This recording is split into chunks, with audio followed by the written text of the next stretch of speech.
आज जिस विषय पर मैं आपको बताऊंगा वो है making light work from photon to photonics. तो पहले तो मैं आपको इस शीर्षक का अर्थ बता दूं। मेकिंग लाइट वर्क का मतलब प्रकाश से कैसे कार्य किया जा सकता है, प्रकाश से केवल, और फोटोन से फोटोनिक्स तक। फोटोन एक कण है प्रकाश का, मान सकते हैं, राइट। और फोटोनिक्स जो है वो एक ऐसा विषय है जिसमें प्रकाश से और फोटोन से यदि कोई कार्य किया जाए तो उसको फोटोनिक्स कहते हैं। जैसे इलेक्ट्रॉन से इलेक्ट्रॉनिक्स, ऐसे ही फोटोन से फोटोनिक्स एक बहुत ही दिलचस्प शोध का विषय है और इसमें एक क्रांति आई हुई है विज्ञान और तकनीकी के क्षेत्र में। तो मैं आपको अब अगले 40 मिनट में संक्षिप्त में इतिहास से लेकर आज क्या हो रहा है, नए नए शोध कार्य क्या हो रहे हैं, वहां तक लाने का प्रयास करूंगा। तो ये देखो, पहले तो हम ये देखें कि प्रकाश होता क्या है, व्हाट इज लाइट, फिर व्हाट इज अ फोटोन, फिर लेजर एक बहुत ही इम्पोर्टेंट इन्वेंशन है जो कि 1960 के अंदर दिखाई गई, और ये एक स्पेशल सोर्स है, स्रोत है प्रकाश का। तो इसके बारे में हम चर्चा करेंगे और फिर इस सब से कैसे फोटोनिक्स का उद्भव हुआ और कैसे हम प्रकाश से कार्य कर सकते हैं, कितने कितने विभिन्न प्रकार के इसकी एप्लीकेशंस हैं, और फिर फाइनली कंक्लूजन डिस्कस करेंगे। तो देखो, प्रकृति के अंदर जो मूल आधार है वो तो ऊर्जा माना जाता है। ऊर्जा रूपांतर हो जाता है, ऊर्जा नष्ट नहीं होती। तो ये ऊर्जा संरक्षण का नियम होता है जिसे हम बोलते हैं कंजर्वेशन ऑफ एनर्जी। तो एनर्जी फंडामेंटल रोल प्ले करती है हमारी सृष्टि के अंदर, और मनुष्य का ये प्रयास है कि हम सृष्टि को समझने की कोशिश करें, उसका रहस्य, सत्य क्या है। तो अगर कोई पूछे कि विज्ञान का क्या उद्देश्य है, what is the aim of science, तो हम कहेंगे ट्रूथ, टू फाइंड ट्रूथ, सत्य की प्राप्ति करना। तो सत्य क्या है, वास्तविकता क्या है, जो हमको दिखता है, जो हम महसूस करते हैं अपने ज्ञानेंद्रियों से, क्या वही वास्तविकता है या कुछ और। ऐसा तो नहीं कि जो हमारे जो सेंसेस हैं वो भी क्या कहते हैं, उनमें त्रुटियां आ सकती हों और हमें दिखता कुछ हो, होता कुछ हो। तो बहुत ही गहरे विषय हैं, गहरे प्रश्न हैं जिनका हम उत्तर विज्ञान द्वारा, तुलनात्मक अध्ययन द्वारा करना चाहते हैं। तो एनर्जी जो है वो फंडामेंटल रोल प्ले करती है, और अगर आप ऊर्जा को देखें तो ऊर्जा दो प्रकार से पाई जाती है, दो रूपों में, स्वरूपों में। एक तो है पदार्थ, तो अलग अलग तरह के पदार्थ हैं, जैविक पदार्थ भी हैं और क्या कहते हैं निर्जीव भी हैं। दूसरा रेडिएशन, जैसे प्रकाश। तो इसमें पदार्थ नहीं होता, राइट। ये समय इस कमरे में बहुत सारा प्रकाश है, कुछ सूर्य से आ रहा है और कुछ ये मनुष्य द्वारा बनाए हुए यंत्रों द्वारा आ रहा है, ट्यूबलाइट, बल्ब द्वारा आ रहा है। तो क्वेश्चन ये है, एक तो प्रकाश का रूप है और एक पदार्थ का रूप है। और आइंस्टाइन ने ये बताया कि पदार्थ को अगर नष्ट कर दो तो ऊष्मा और प्रकाश निकलता है। तो पदार्थ जो है उसमें ऊर्जा है, E = mc², बहुत ही फेमस इक्वेशन है आइंस्टाइन की।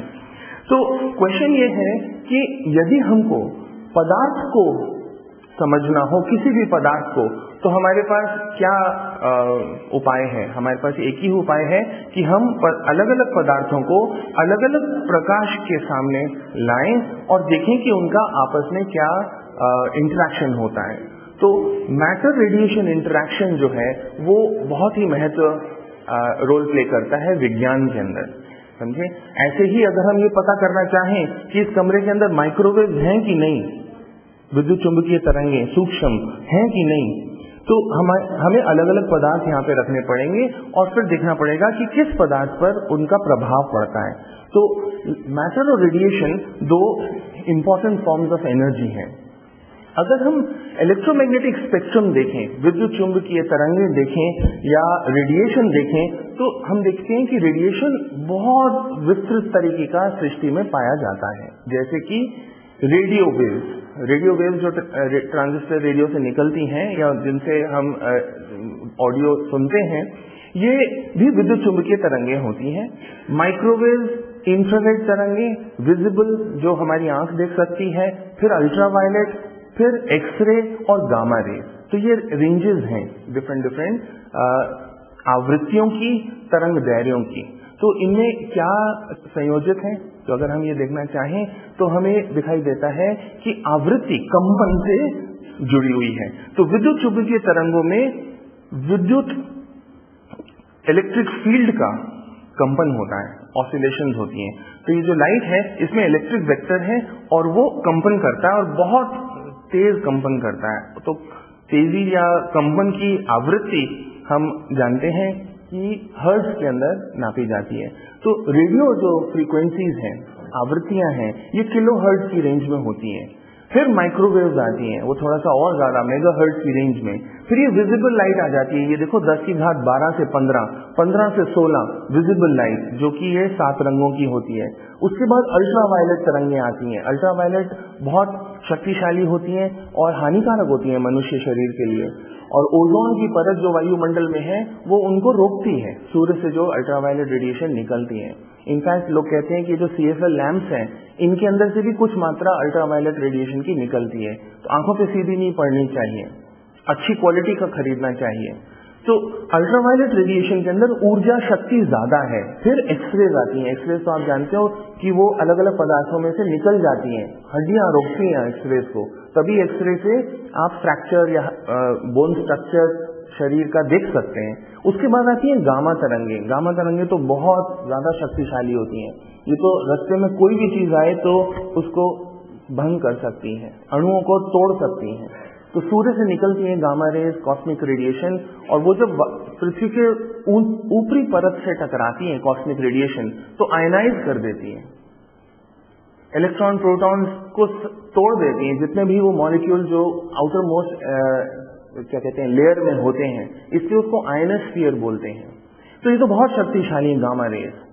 क्वेश्चन ये है कि radio, microwave, infrared, visible, ultraviolet, X ray, gamma rays, अगर हम इस दिशा में चलें तो ऊर्जा बढ़ती चली जाती है और आवृत्ति भी बढ़ती चली जाती है। और एक चीज और बहुत इंपॉर्टेंट है, वो ये है, ये देखो ये आवृत्ति, ये लंबी है, तरंग दैर्घ्य इसका लंबा है, मतलब एक चक्कर पूरा करना कंपन का कितनी दूरी तय कर लेती है एक तरंग। तो एक तरंग रेडियो वेव की तो किलोमीटर तक चली जाती है लगभग, और फिर ये बहुत फास्ट हो गई है, देखो पास हो गई एकदम से। तो यहाँ पे कुछ चित्र बने हुए हैं, बिल्डिंग्स, लोग, हाँ, चींटी, ये सुई की आंख, protozoa, virus, proteins, atoms, atomic nuclei. तो ये दर्शाता है कि अगर आपको सूक्ष्म चीजें देखनी है तो आपको कम हाई फ्रीक्वेंसी या कम वेवलेंथ की तरंगें यूज करनी पड़ेंगी। लोगों ने इलेक्ट्रॉन माइक्रोस्कोप्स बना रखी हैं जिससे कि बहुत सूक्ष्म देख सकते हो आप, नैनोमीटर डायमेंशन। तो क्वेश्चन ये है कि आवृत्ति बढ़ेगी तो ऊर्जा बढ़ेगी, और आवृत्ति अगर ज्यादा होगी तो सूचनाएं ज्यादा भेज सकते हैं हम एक स्थान से दूसरे स्थान पर। तो अगर मुझे सूचना भेजनी है एक स्थान से दूसरे स्थान पर, मेरे पास दो तरीके हैं, या तो मैं चिट्ठी लिखूं, किसी आदमी को दूं और वो लेके डाकखाने से जाएगा, फिर कहीं और पहुंचेगी, फिर डाकिया आपके घर आके आपको वो सूचना मिलेगी। दूसरा ये है कि अगर मैं पदार्थ यूज करूं, पहला तो ये है। दूसरा ये है कि यदि मैं प्रकाश यूज करूं तो बहुत फास्ट जाएगा, प्रकाश से तेज कोई चीज नहीं चलती, क्योंकि वो तो बहुत सूक्ष्म होता है, पदार्थ होता ही नहीं उसके अंदर, मात्रा, मास नहीं होता। तो बेसिकली प्रकाश को यूज करके लोग बहुत पहले से सूचनाएं दिया करते थे। आग जलाकर अगर कहीं पे कोई खतरा है, या लाइट जलाकर, लाइट हाउसेस होते हैं जो पानी के जहाजों को गाइड करते हैं, या हवाई जहाज में भी लाइट से आप सिग्नल कर सकते हो। लेकिन लोगों ने ये देखा कि यदि हम ज्यादा आवृत्ति की तरंगें इस्तेमाल करेंगे संचारण में, तो हम ज्यादा मात्रा में सूचनाएं भेज सकते हैं। तो आप जानते हो रेडियो तरंगों के लिए रेडियो ट्रांसमीटर का आविष्कार किया गया, तो किलो हर्ट्ज की तरंगें आप संचारण के लिए यूज कर सके, तो उसमें आप सिर्फ आवाज भेज सकते हो। उसके बाद लोगों ने सोचा कि चित्र भी भेज सके, वीडियो भी जा सके, तो उन्होंने इस रेंज में खोज की माइक्रोवेव रेंज में या अल्ट्रा हाई फ्रीक्वेंसी जो टेलीविजन वेव, टेलीविजन में आप चित्र भी देख सकते हो और आवाज भी सुन सकते हो, लेकिन लोगों ने फिर माइक्रोवेव कम्युनिकेशन लिंक्स बनाए उपग्रह ऊपर छोड़कर, तो आप डायरेक्ट टेलीकास्ट देख सकते हो, सीधा संचारण कर सकते हो, आप बहुत सारी चैनल एक साथ देख सकते हो, तो मात्रा सूचनाओं की बढ़ती चली गई। फिर लोगों ने सोचा कि यदि हम प्रकाश का कोई स्रोत बना लें शक्तिशाली जो बहुत दूर तक जा सके प्रकाश, तो हम प्रकाश से संचारण कर पाएंगे। और यही कारण है कि लोगों ने धीरे धीरे लेजर का आविष्कार किया। और ये जो फाइबर ऑप्टिक कम्युनिकेशन है या इंटरनेट और मोबाइल टेलीफोनी है, ये सारी क्रांति इस वजह से ही आई है, लेजर मेजर की वजह से आई है। और अगर हम और आगे जाएं, कोई बोल सकता है कि अगर आप ये वाली तरंगें इस्तेमाल करें तो और ज्यादा हो जाएगा, बिल्कुल सही, लेकिन अल्ट्रावायलेट एक्सरे गामा रेज बहुत हानिकारक होती हैं, इनको संभालना बहुत मुश्किल है, समझे। तो हम इनको अवॉइड करके इस रेंज को अगर कर लें एक्सप्लॉइट, तो वो भी बहुत बड़ी शक्ति हासिल होगी। और इतनी इसके अंदर का कैपेबिलिटी है, क्षमता है कि अभी भी हमने इसकी पूर्ण क्षमता को यूज नहीं किया है। तो अगर विज्ञान का इतिहास देखा जाए या मानव या मनुष्य जाति ने धीरे धीरे सृष्टि को समझने का जब प्रयास किया तो क्या प्रगति हुई, तो हम मोटे मोटे तौर पर ये कह सकते हैं कि एक प्रश्न व्हाट इज लाइट, प्रकाश क्या है, इसका क्या स्वरूप है, इसी का उत्तर निकालने में बहुत बड़े बड़े योगदान लोगों ने दिए।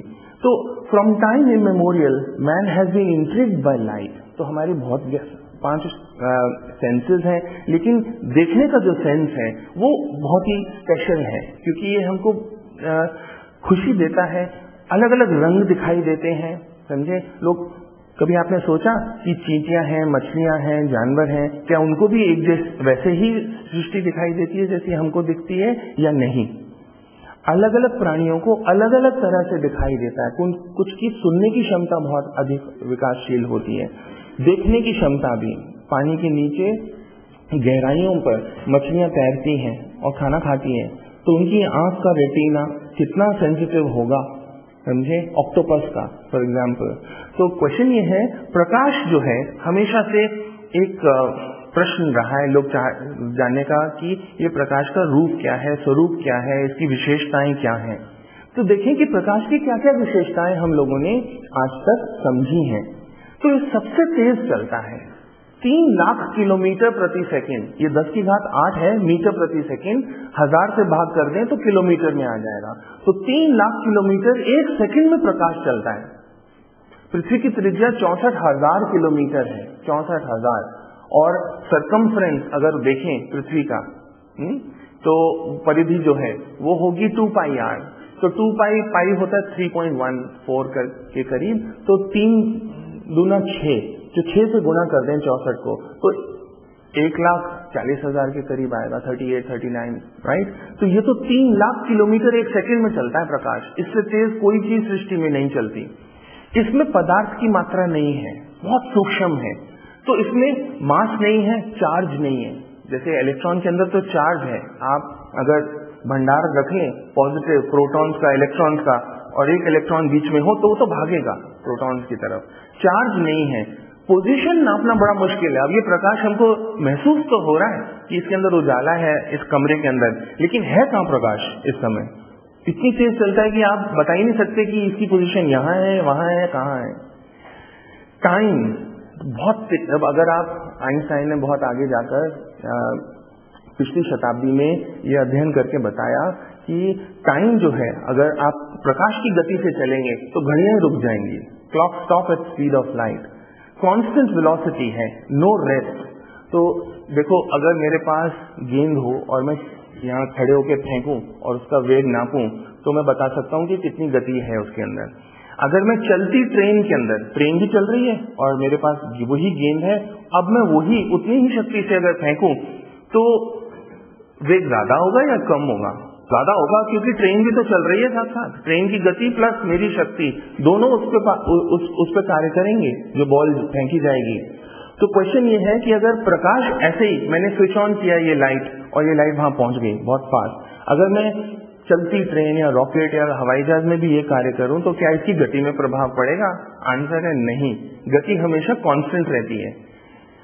तो बहुत सारी विशेषताएं हैं, ट्रैवल्स इन स्ट्रेट लाइंस, ये वैक्यूम निर्वात के अंदर से भी पास कर जाती है प्रकाश, एनर्जी मोमेंटम है, हाई फ्रीक्वेंसी है, और अगर गुरुत्वाकर्षण कहीं पे हो बहुत ज्यादा तो प्रकाश बेंड कर जाता है। तो अगर हमें लगता है कि तारा यहाँ है, उपग्रह से अगर देखो तो पता लगता है कहीं और है, क्योंकि रास्ते में बहुत मैसिव अगर बॉडीज हैं, स्टार्स हैं, तारे हैं, तो प्रकाश की का डायरेक्शन, पाथ बेंड कर सकते हैं।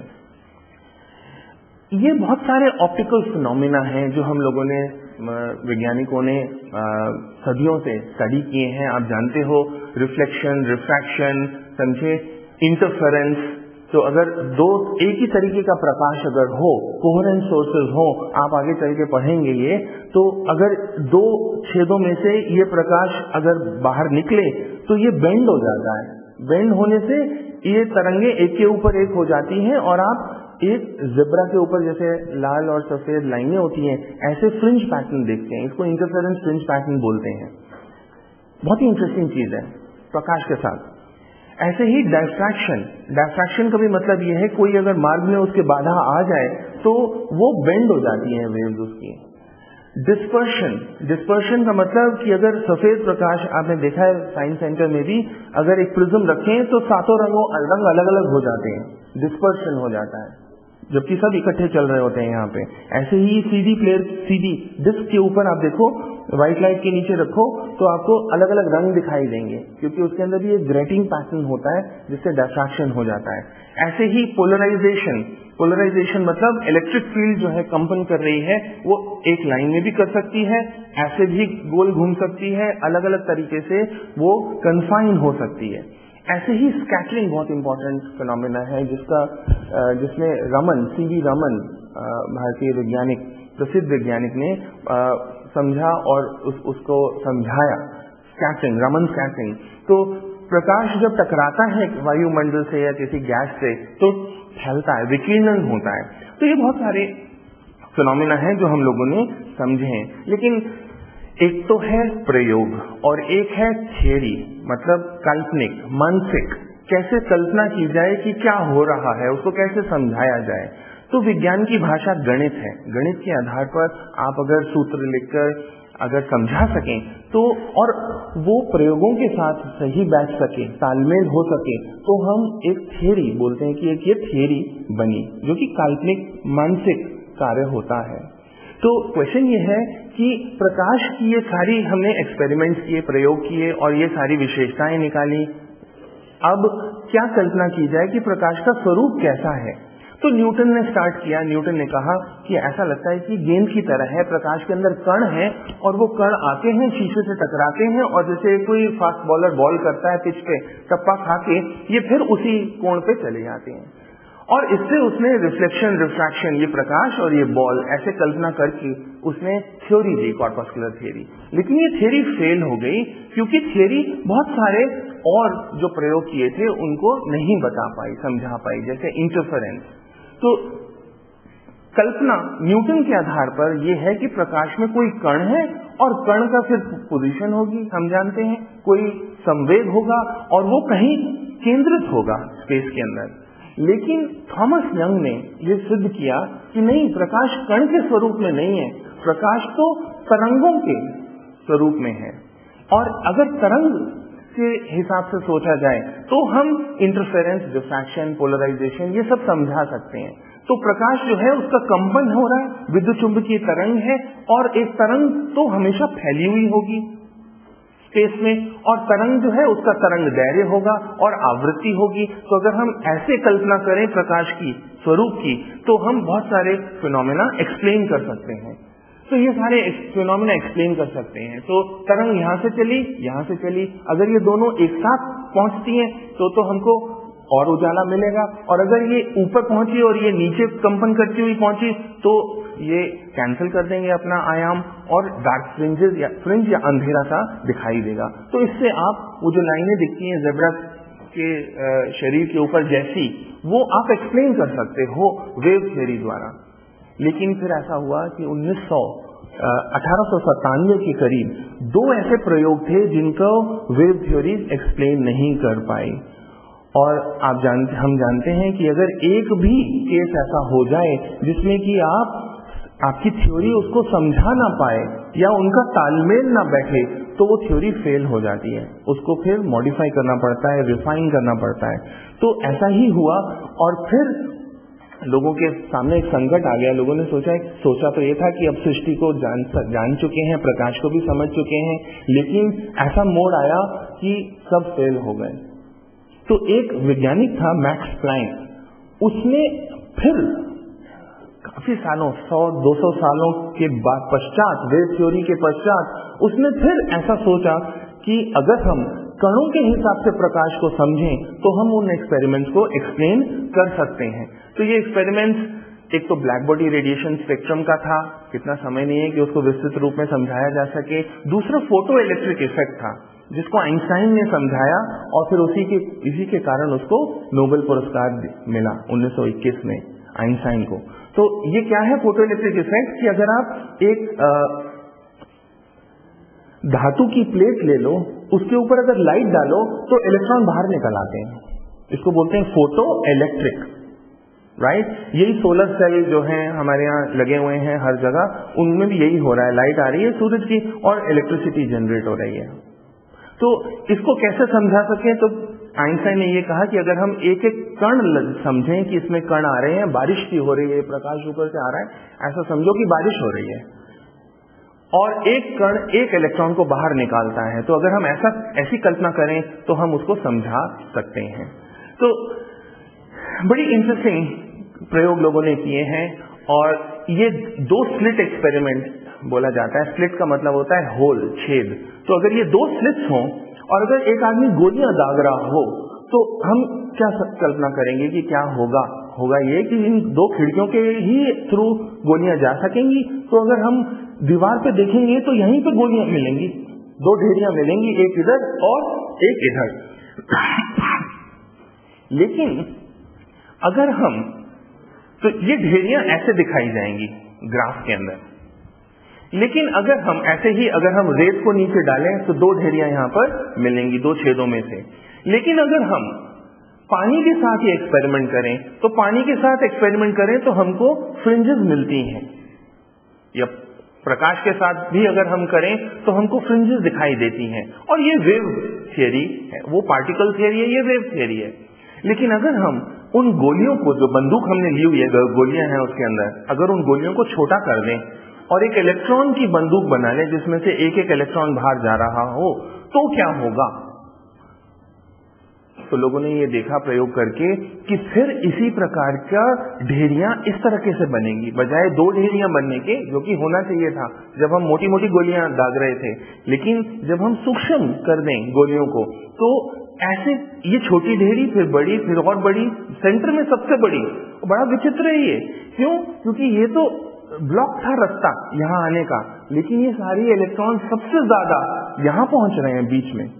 ये एक्सपेरिमेंट लोगों ने हजारों बार किया और यही देखा। इससे क्या तात्पर्य निकलता है? इससे ये तात्पर्य निकलता है कि इलेक्ट्रॉन्स तरंगों की तरह बिहेव करते हैं। हालांकि लगता तो हमें है कि ये इलेक्ट्रॉन सूक्ष्म यहाँ पे है, लेकिन वो यहाँ नहीं है, वो काफी जगह पे फैला हुआ है और एक तरंग उसके साथ एसोसिएटेड है। तो ये तो बहुत ही विचित्र चीज हो गई कि जो हम पदार्थ मानते थे कि केंद्रित होगा स्पेस में, वो केंद्रित नहीं है, वो सूक्ष्म लेवल पर ये तो यहाँ पे केंद्रित है, लेकिन इसके साथ जो तरंग एसोसिएटेड है वो बहुत कम है, बहुत कम। लेकिन अगर इसको इलेक्ट्रॉन बना लिया जाए तो मैं पकड़ नहीं सकता, वो इलेक्ट्रॉन मुझे मालूम नहीं किधर है, क्योंकि वो तरंग के रूप में ज्यादा दिखाई देता है। खैर, ये एक्सपेरिमेंट फिर एक्चुअली एक जापानीज ने किया काफी समय पहले 1989 के अंदर, और उसने ये एक्सपेरिमेंट के अंदर ये दिखाया बेसिकली कि अगर एक एक करके इलेक्ट्रॉन डालो तो आपको वो इलेक्ट्रॉन कहीं ना कहीं स्क्रीन पर दिखाई देता है, और अगर आप करोड़ों डालो धीरे धीरे करके ये फ्रिंज पैटर्न दिखाई देने लगता है। कहीं पर बहुत ज्यादा पहुंचते हैं, कहीं पर बिल्कुल नहीं पहुंचते इलेक्ट्रॉन। तो ये जो है बहुत ही विचित्र एक्सपेरिमेंट लोगों ने किया। ये नीचे है 8 इलेक्ट्रॉन, 2000, 6000 इलेक्ट्रॉन। जितने ज्यादा आप भेजोगे तो वो पैटर्न और ज्यादा बेटर बनने लगता है। तो फिर से एक थ्योरी लोगों ने डेवलप की फोटोन की, कि प्रकाश का वो कण सबसे छोटा जिसके और टुकड़े नहीं किए जा सकते वो एक फोटोन है। उसका नाम फोटोन दिया उन्होंने। क्वांटाइज है एक एक करके, और इसको डिवाइड नहीं किया जाता, या तो ये है या नहीं है, समझे। और फोटोन से ही इलेक्ट्रॉन्स भी निकलते हैं। फोटोन अगर गामा रे फोटोन हो शक्तिशाली, तो लोगों ने ये एक्सपेरिमेंट करके दिखाया है कि एक फोटोन गायब हो जाता है और एक इलेक्ट्रॉन पॉजिट्रॉन बाहर निकल आता है। इलेक्ट्रॉन और पॉजिट्रॉन, और जब इलेक्ट्रॉन और पॉजिट्रॉन दोनों मिलते हैं तो गायब हो जाते हैं और एक गामा रे फोटोन निकल आता है। तो इसका मतलब क्या हुआ कि प्रकाश से ही पदार्थ भी बन सकता है। तो जब बिग बैंग हुआ था शुरू में, लोग सोचना की कोशिश करते हैं कि सृष्टि कैसे स्टार्ट हुई, तो प्रकाश बहुत मात्रा में निकला होगा, विस्फोट जब हुआ ऊष्मा और प्रकाश से फिर इस तरह से पेय प्रोडक्शन से पदार्थ बने हुए होंगे। तो अब क्वेश्चन ये है, प्रकाश को मैं कैसे कल्पना करूं कि प्रकाश कैसा है। इलेक्ट्रॉन की कल्पना कैसे की जाए कि इलेक्ट्रॉन का स्वरूप कैसा है। तो ये हमारी कल्पना के बाहर है। क्यों? क्योंकि बहुत सारे एक्सपेरिमेंट्स तो वेव थ्योरी से एक्सप्लेन होते हैं, बहुत सारे एक्सपेरिमेंट्स फोटोन या पार्टिकल नेचर से एक्सप्लेन होते हैं, और हमने एक नई थ्योरी डेवलप की जिसे क्वांटम फिजिक्स कहते हैं, जो इन दोनों स्वरूपों को इंटीग्रेट करके हर एक्सपेरिमेंट को एक्सप्लेन करने में सक्षम होती है। तो ऐसे हमको कल्पना करना पड़ेगा, पार्टिकल और वेव। तो हम इसको बोलते हैं वेव पैकेट। ऐसा समझो कि एक रुई का गोला है इलेक्ट्रॉन, ऐसा नहीं है कि बिल्कुल ठोस कंचे की तरह, गोल पत्थर की तरह है। ऐसे ही एक ये चित्र है जो कि बहुत इंपॉर्टेंट है। ये एक चिड़िया का है, ये देखो, ये इसकी चोंच है, ये इसकी आंख है, ये इस तरफ देख रही है, लेफ्ट की तरफ। लेकिन ऐसा नहीं है, ये चिड़िया नहीं है, ये एक खरगोश का चित्र है। ये इसके कान है, ये आंख है, और ये इस तरफ देख रहा है, राइट साइड की तरफ देख रहा है। लेकिन इंटरेस्टिंग बात ये है, ये एक्चुअली खरगोश और चिड़िया दोनों ही है, बगला भी है, बगला और खरगोश दोनों हैं।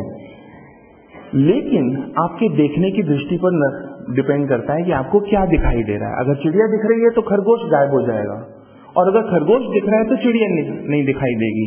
इसी तरह से प्रकाश का स्वरूप होगा कि जब आप इंटरफेरेंस का एक्सपेरिमेंट करो तो आपको तरंग का स्वरूप दिखाई देता है, और अगर आप फोटोइलेक्ट्रिक इफेक्ट का एक्सपेरिमेंट करो तो कण का स्वरूप दिखाई देता है।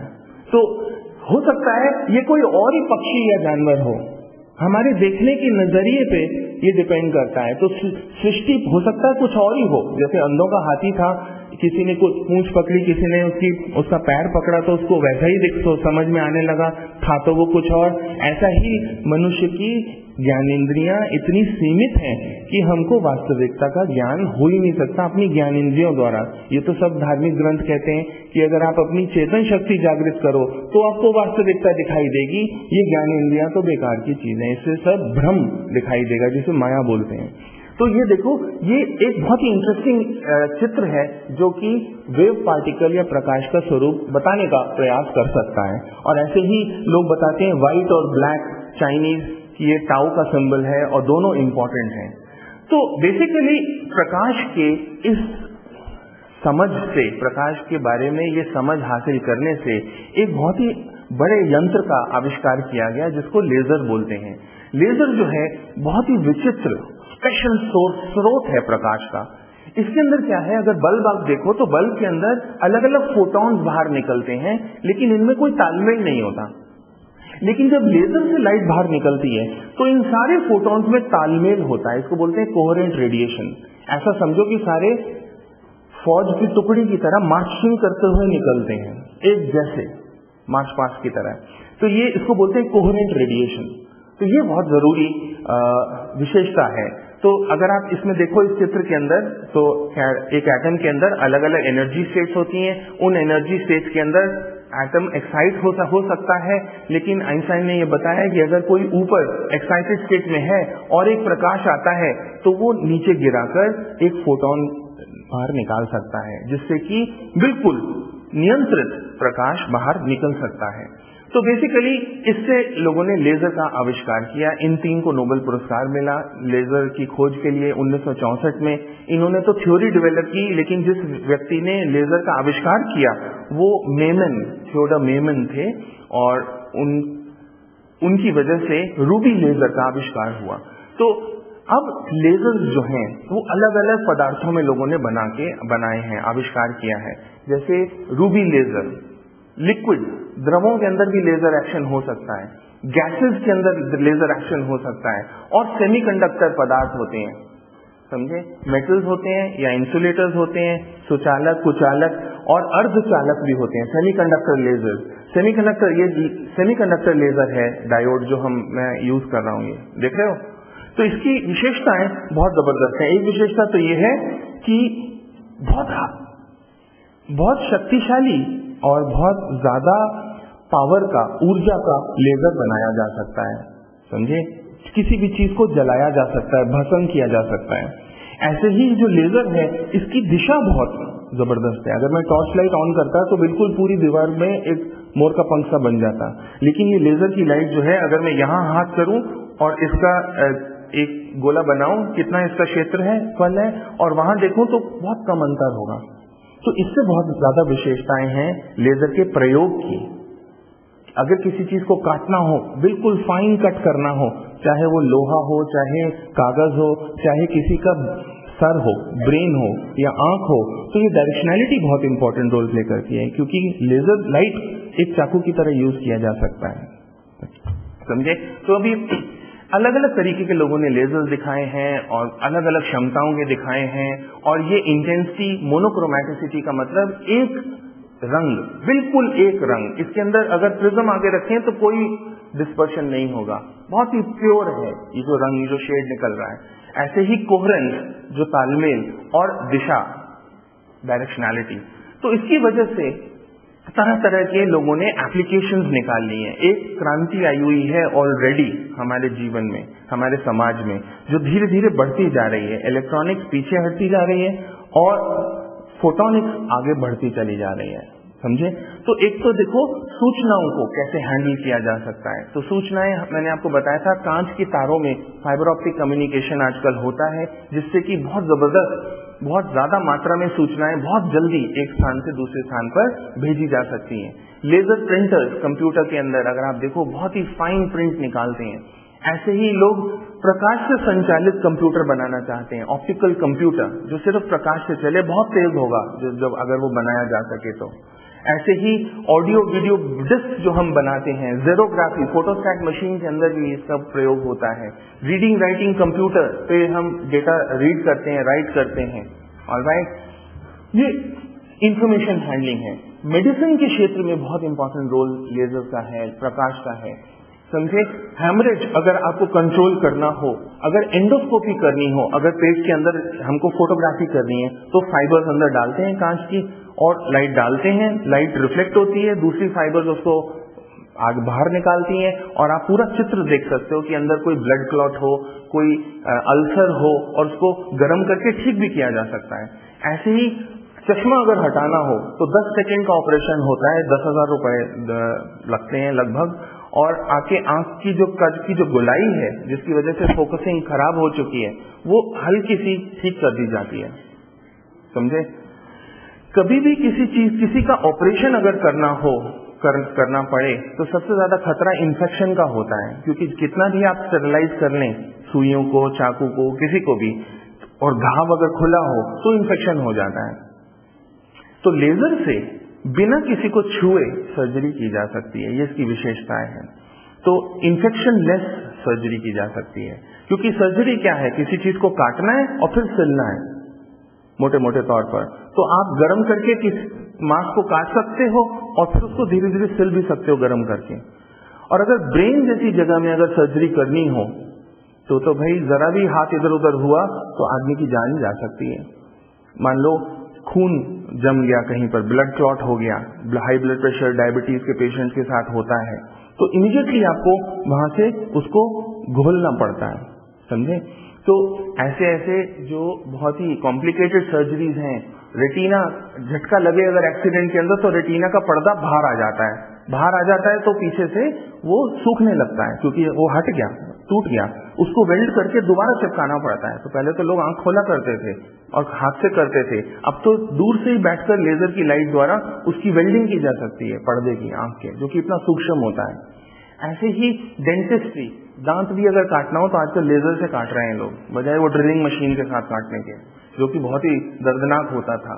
ऐसे ही किडनी के स्टोन्स अगर हो आपके, समझे, कैंसर ट्रीटमेंट हो तो अलग अलग प्रकाश का अलग अलग प्रभाव पड़ता है कैंसर के सेल्स के ऊपर। ऐसे ही इंडस्ट्री के अंदर काटना, ड्रिलिंग, वेल्डिंग करनी, समझे, छोटे छोटे साइजेस में किसी चीज को फोटोलिथोग्राफी बांटना, ये सारी चीजें लेजर द्वारा की जा सकती हैं। ऐसे ही इंस्पेक्शन अगर करना, क्वालिटी कंट्रोल के अंदर बहुत इंपॉर्टेंट रोल प्ले करता है। फिंगरप्रिंटिंग जैसे फोरेंसिक्स है, समझे, और अगर आपको मैच करने हैं फिंगरप्रिंट तो लेजर का प्रयोग करके बहुत सूक्ष्म स्तर पर आप इसको नाप सकते हो। अगर मुझे दूरियां नापनी है, चांद से पृथ्वी तक की दूरी बहुत एक्यूरेटली लेजर्स द्वारा लोगों ने नापी है, सेंटीमीटर की एक्यूरेसी से, क्योंकि प्रकाश गया और वापस टकरा के आता है तो भी इतना नहीं फैलता कि आप उसको संभाल ना सको। ये बहुत इंपॉर्टेंट एप्लीकेशंस हैं। प्रदूषण अगर आपको नापना है कि वायुमंडल में प्रदूषण कितना है, तो लेजर लाइट छोड़ के रिफ्लेक्टेड लाइट कैप्चर करके पता लगाया जा सकता है सूक्ष्म स्तर पर कि कितना इन्फेक्शन है किसी के खून में या किसी चीज पदार्थ के अंदर, या प्रदूषण कितना है। ऐसे ही मिलिट्री एप्लीकेशन जबरदस्त हैं। भाई अगर किसी ने न्यूक्लियर मिसाइल लॉन्च कर दी, अब आपने देखा कि एक मिसाइल आ रही है, आपने यहाँ से हवाई जहाज वाले पायलट को कहा भाई उड़ो उसको, वहां पे रोको या तोड़ो या मारो या गोली से उड़ाओ या टैंक से उड़ाओ, लेकिन अगर मेरे पास लेजर्स हैं तो लेजर से मैं सिर्फ डायरेक्ट करके उसको भस्म कर सकता हूँ हवा में ही। तो ऐसे ही अमेरिका का एक प्लान था, स्ट्रैटेजिक डिफेंस इनिशिएटिव। उन्होंने सोचा कि हम अपने देश के चारों तरफ सैटेलाइट पे, उपग्रहों पर बड़े बड़े शक्तिशाली लेजर्स लगा देंगे ताकि हम पे कोई आक्रमण ना कर सके। आजकल कोई जाके बम फेंकता नहीं है, मिसाइल ही लॉन्च कर देते हैं दूर से। तो एंटी सैटेलाइट वेपन्स, किसी का उपग्रह ही तोड़ दो तो उसकी सारा संचारण क्षमता ही खत्म हो जाएगी, क्योंकि युद्ध के अंदर सबसे इंपॉर्टेंट होता है सूचनाएं जो जा रही हैं फौजियों के बीच में, फौजों के बीच में, उसको भंग कर दो किसी तरीके से, या तो गफलत फैला दो या उनके सिस्टम्स ही भंग कर दो। तो एंटी सैटेलाइट वेपन्स के लिए, एंटी सेंसर पर्सोनल्स के लिए, अब जैसे ये तो दिख रही है मुझे प्रकाश, अगर ऐसा लेजर बना दिया जाए जो अदृश्य प्रकाश निकाल रहा हो वो शक्तिशाली, तो मुझे गोली मारने की जरूरत ही नहीं है, मैं तो यूं लेजर टैंक के ऊपर ऐसे ही कर दूं, या तो वो जल जाएगा या उसकी अंधा हो जाएगा पायलट या हेलीकॉप्टर में जो उड़ा रहा है उसको। तो लोगों ने बैन किया हुआ है कि नहीं, हम ऐसा नहीं करेंगे, समझे। तो लेजर से आप anti personnel weapons, range finding, lidar बोलते हैं, जैसे रेडार होता है ऐसे ही लिडार होता है, समझे। टारगेट डेजिग्नेशन, आपने देखा होगा अंग्रेजी फिल्म जो आती है उसके अंदर बंदूक के साथ लेजर लगा होता है, तो लेजर लाइट सीधी जाती है, टारगेट पे अगर लॉक हो गई तो उसी हिसाब से वो गोली उसी डायरेक्शन में फायर होगी। ऐसे ही प्लेन्स के अंदर मॉडर्न जितने भी हैं, सबमरीन्स हैं, समझे, पनडुब्बियां हैं, अगर वो अपने मार्ग से विचलित हो जाएं तो कौन है जो उसको वापस अपने मार्ग पे ले आए। जैसे न्यूक्लियर मिसाइल अगर आपने लॉन्च की और वायुमंडल में इतना प्रेशर और टेम्परेचर वेरिएशन होता है, टर्बुलेंस, कि वो अपने मार्ग से विचलित हो जाए, समझे। आपने एक बम फेंका और रास्ते में तूफान आ गया और वो कहीं और ले गया उसको, तो कैसे उसको वापस लाया जाएगा। तो गाइडेड मिसाइल्स बोलते हैं, जिसके अंदर ऐसे सेंसर्स होते हैं जो उनको वापस अपने मार्ग पर लाए। ऐसे ही सबमरीन्स में, हवाई जहाजों में और कारों तक में नेविगेशनल एड्स के अंदर लेजर सेंसर्स यूज हो रहे हैं। और बहुत सारे इसके एप्लीकेशन हैं। न्यूक्लियर फ्यूजन किया जा सकता है, किसी चीज को गर्म करा जा सकता है, किसी चीज को ठंडा किया जा सकता है, समझे, लेजर्स द्वारा। और nano technology, nano photonics, biophotonics, computing, quantum computing आपने सुना, इन ये सब लेजर्स के आविष्कार के ऊपर आधारित हैं। ये कुछ तस्वीरें हैं, जैसे ये सर्जरी है आंख की, ये दांत की, थ्रोट कैंसर ट्रीट कर रहे हैं लेजर लाइट से, समझे, ये मशीनिंग है। अब ये ऐसे रोटर ब्लेड्स बनाने हैं, कौन काटेगा इसको फैक्ट्री के अंदर, बहुत महीन करना है। तो ये बड़े बड़े ये इंडस्ट्रियल एप्लीकेशंस है, कटिंग, ड्रिलिंग, वेल्डिंग, लाइट के साथ ये लेजर लाइट शोज होते हैं। एंटरटेनमेंट में तो बहुत जबरदस्त एप्लीकेशंस हैं, खूबसूरत ये बनाए जा सकते हैं। होलोग्राफी, 3 डायमेंशनल फोटोग्राफी, समझे। तो ये देखो होलोग्राफी से ये लोग मीटिंग्स कर रहे हैं। ये एक डायनासोर बना दिया उन्होंने पानी के फाउंटेन के ऊपर, 3 डायमेंशनल। ऐसे ही सीडी के अंदर रिकॉर्डिंग लेजर से होती है, समझे। ये fibre optics communication optical fibre से होता है। आप किसी भी स्टोर में चले जाएं, बड़े स्टोर के अंदर, तो उसके अंदर बारकोड रीडिंग होती है। वो सामान लेता जाएगा और लेजर की लाइट डालता जाएगा, सारा सिस्टम में उसके आता जाएगा कितने दाम का था, कितना उसकी इन्वेंट्री में कम हो गया, ज्यादा हो गया, समझे। सारी डिटेल्स उसके अंदर आ जाएंगी। ये टेलरिंग के अंदर भी कपड़े अगर काटने हो तो लोग लेजर्स का प्रयोग कर रहे हैं। ऐसे ही इलेक्ट्रॉनिक्स में, माइक्रो इलेक्ट्रॉनिक्स में, बायोलॉजिकल स्टडीज के अंदर ये छोटे छोटे व्हील्स अगर बनाने हो, नैनो मशीन्स, जायरोस्कोप्स, ऑलराइट। तो इलेक्ट्रॉनिक्स की तरह ही फोटोनिक्स भी जो है वो बहुत अग्रसर है और उसका बहुत क्या कहते हैं प्रयोग हो रहे हैं। इस वजह से इसके अंदर इस क्षेत्र को में पूरी क्रांति आई हुई है और हमारे हर जीवन के हर पहलू में लेजर का, लाइट का उपयोग हो रहा है। यहाँ तक कि लोग ये कहते हैं कि laser is a solution looking for a problem, एक ऐसा उत्तर जो प्रश्न ढूंढ रहा है। आप प्रश्न बताओ, प्रॉब्लम बताओ, उसका सोल्यूशन लेजर है। तो प्रकाश की बहुत विशेषताएं हैं, एडवांटेजेस हैं। लेजर एक बहुत ही यूनिक स्रोत है, कोई ऐसा स्रोत नहीं है जिसमें ये चारों गुण इकट्ठे हों। ये कोई शक्तिशाली नहीं है, हैलोजन लैम्प बहुत ज्यादा नहीं, लेजर तो बहुत ज्यादा टेरा पेटावाट लाइट बाहर निकाल सकते हैं। तो फ्यूचर के अंदर विज्ञान और तकनीकी इंजीनियरिंग के क्षेत्र में फोटोनिक्स का जो ये एरिया है एप्लीकेशन का, इसका बहुत उपयोग होगा। और अगर हम इसके बारे में अपनी जानकारी और नॉलेज बढ़ाएं तो इसमें फ्यूचर में जाकर बहुत फायदा होगा। तो the future of photonics is very bright. Okay, तो इसके साथ ही हम यहीं समाप्त करते हैं।